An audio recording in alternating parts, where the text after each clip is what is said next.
सब्जियां और pizza burger. बहुत समय पहले किसी शहर में एक परिवार रहता था। परिवार में दादा दादी और मम्मी पापा के साथ 8 साल का हिमांशु और 7 साल की हिमानी भी रहते थे। दोनों को बाहर का खाना बहुत पसंद था, इसलिए वो पिज्जा बर्गर तो बहुत शौक से खाते थे, लेकिन हरी सब्जी और फलों को खाने से हमेशा मना कर देते थे। नहीं, हमें सब्जी और फल अच्छे नहीं लगते, हमें बस पिज्जा और बर्गर अच्छा लगता है। लेकिन बच्चों, अगर तुम फल और सब्जियां नहीं खाओगे तो तुम्हारी आंखें कमजोर हो जाएंगी और तुम्हें इस छोटी उम्र में ही चश्मा लगाना पड़ेगा। लेकिन वो कभी अपनी मम्मी की बात नहीं मानते थे। नहीं, हमें फल और सब्जियां अच्छी नहीं लगती। एक दिन मम्मी ने उन दोनों को अकेले में प्यार से समझाया। हरी सब्जियां और फल खाने से हमारी आंखें ठीक रहती हैं और अगर तुम्हारी आंखें खराब हो गई तो तुम्हें चश्मा लगा कर रहना पड़ेगा।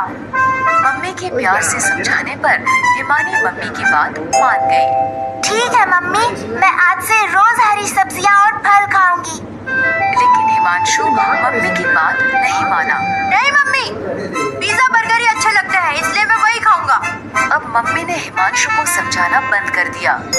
ऐसे ही बहुत दिन बीत गए। हिमानी रोज हरी सब्जियां और फल खाने लगी और हिमांशु पहले की तरह पिज्जा बर्गर ही खाता रहा। एक दिन स्कूल में हिमांशु की टीचर ने उससे कहा, हिमांशु, ब्लैक बोर्ड पर लिखे सवाल का जवाब दो। लेकिन जब हिमांशु ने बोर्ड पर देखा तो उसे सब कुछ धुंधला धुंधला दिखाई दिया। उसने आंखें मसलकर फिर से देखा, लेकिन फिर भी सब कुछ धुंधला ही था। हिमांशु के जवाब ना देने पर टीचर ने उससे गुस्से से कहा, हिमांशु, क्या तुम्हें इतने आसान से सवाल का जवाब भी नहीं पता? रुको, मैं अभी तुम्हारे मम्मी पापा को स्कूल बुलाती हूँ। ये कहकर टीचर क्लासरूम से चली गई। कुछ देर बाद टीचर के फोन करने पर हिमांशु के मम्मी पापा स्कूल आए। मैंने हिमांशु से मैथ का इतना आसान सवाल पूछा था, लेकिन हिमांशु को ये भी नहीं पता कि 2 + 2 कितने होते हैं। क्या हिमांशु, तुम्हें इतने आसान सवाल का जवाब भी नहीं पता? लगता है तुम आजकल ठीक से पढ़ाई नहीं कर रहे हो। नहीं मम्मी, मुझे पता है 2 + 2 4 होते हैं। तो तुमने टीचर को आंसर क्यों नहीं बताया? वो इसलिए कि मुझे बोर्ड पर लिखा सवाल दिखाई नहीं दिया। मैंने तुम्हें कहा था ना, हरी सब्जियां और फल खाया करो। देखो अब तुम्हारी आंखें खराब हो गई। अगर हिमानी की तरह तुम भी मेरी बात मानते तो तुम्हारी आंखें भी ठीक रहती। सॉरी मम्मी, आज से मैं रोज हरी सब्जी और फल खाऊंगा। हिमांशु को ऐसे रोता देख मम्मी समझ गई कि हिमांशु को अपनी गलती का एहसास हो गया है। उसने हिमांशु को चुप कराते हुए कहा, ठीक है हिमांशु, जो हो गया वो हो गया। लेकिन अब अगर तुम रोज हरी सब्जियां और फल खाओगे तो हो सकता है तुम्हारी आंखें फिर से ठीक हो जाए। तब तक के लिए चलो मैं तुम्हें चश्मा लगवा देता हूँ। मम्मी पापा के ऐसा कहने पर हिमांशु ने रोना बंद कर दिया और पापा ने हिमांशु को नजर का चश्मा बनवा दिया। इस तरह हरी सब्जियां और फल खाने के कारण हिमानी की आंखें ठीक रही और हरी सब्जियां ना खाने के कारण हिमांशु को चश्मा लगाना पड़ा। गलती से गलती। बहुत समय पहले किसी शहर में एक परिवार रहता था। परिवार में दादा दादी और मम्मी पापा के साथ साथ 8 साल का चेतन और 7 साल की वाणी भी रहते थे। दोनों बहुत शरारती थे। एक दिन दोनों अपने कमरे में बैठे स्कूल का होमवर्क कर रहे थे। तभी वाणी ने कहा, भैया, मेरा होमवर्क करने का बिल्कुल मन नहीं कर रहा। काश कल हम स्कूल की छुट्टी कर पाते। मेरे पास एक आइडिया है, तुम देखो मैं क्या करता हूँ। चेतन ने वाणी के कान में कुछ कहा और फिर दौड़ता हुआ अपनी मम्मी के पास गया और बोला, मम्मी, वाणी को बहुत तेज बुखार है। क्या? वाणी अपने कमरे में एक बहुत भारी कंबल ओढ़कर बैठी थी। फिर जैसे ही उसकी मम्मी और चेतन कमरे में आए, वाणी ने जल्दी से कंबल हटा दिया। मम्मी ने वाणी को हाथ लगाया तो भारी कंबल की वजह से उसका शरीर गर्म था। वाणी को तो बहुत तेज बुखार है। लो वाणी, जल्दी से दवाई पी लो। देखना अब तुम जल्दी ही ठीक हो जाओगी। भैया, ये दवाई तो बहुत कड़वी है।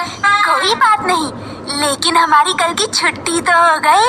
लेकिन इस बार उनकी ये छोटी सी शरारत बहुत बड़ी गलती बनने वाली थी। अगले दिन बिना किसी बीमारी के दवाई खाने की वजह से वाणी का पेट दर्द करने लगा। भैया, मेरा पेट बहुत दर्द कर रहा है। कोई बात नहीं, मेरे पास इसका भी इलाज है। चेतन अपने दादाजी के कमरे में गया।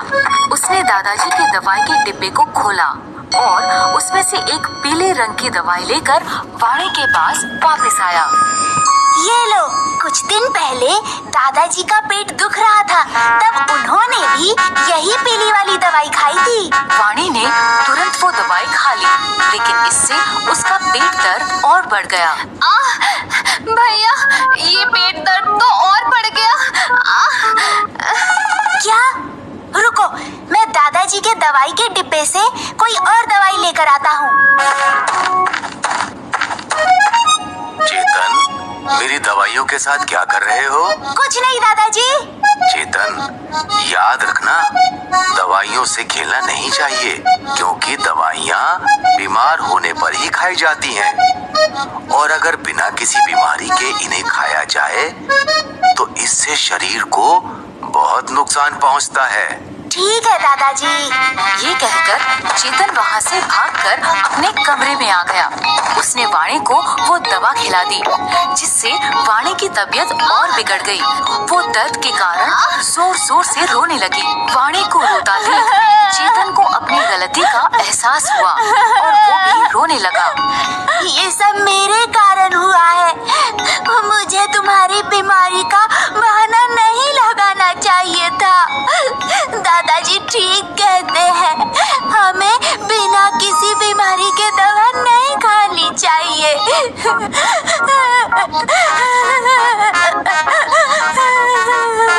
तभी दोनों बच्चों की रोने की आवाज सुनकर दादाजी उनके कमरे में आए। क्या हुआ बच्चों?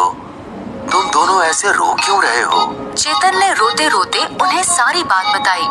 सारी बात जानकर दादाजी ने उन्हें समझाते हुए कहा, बच्चों, गलतियाँ गलती से ही होती हैं, लेकिन अगर हम उस गलती को बड़ों से छिपाते हैं तो वो गलती गुनाह बन जाती है। इसलिए कुछ भी गलत होने पर हमें इसके बारे में सबसे पहले घर के बड़ों को बताना चाहिए, ताकि वो समय रहते उस गलती को ठीक कर सकें।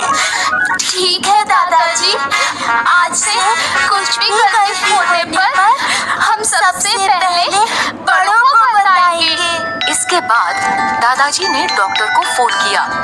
डॉक्टर ने वाणी की ठीक से जांच कर उसे दवाई दी, जिससे वो जल्द ही ठीक हो गई। तो बच्चों, इस कहानी से हमें ये शिक्षा मिलती है कि कुछ भी गलती होने पर हमें इसके बारे में जल्द से जल्द घर के बड़ों को बताना चाहिए, ताकि वो अपनी समझदारी से उस गलती को समय रहते ठीक कर सके। बेबी का मेकअप। बहुत समय पहले किसी शहर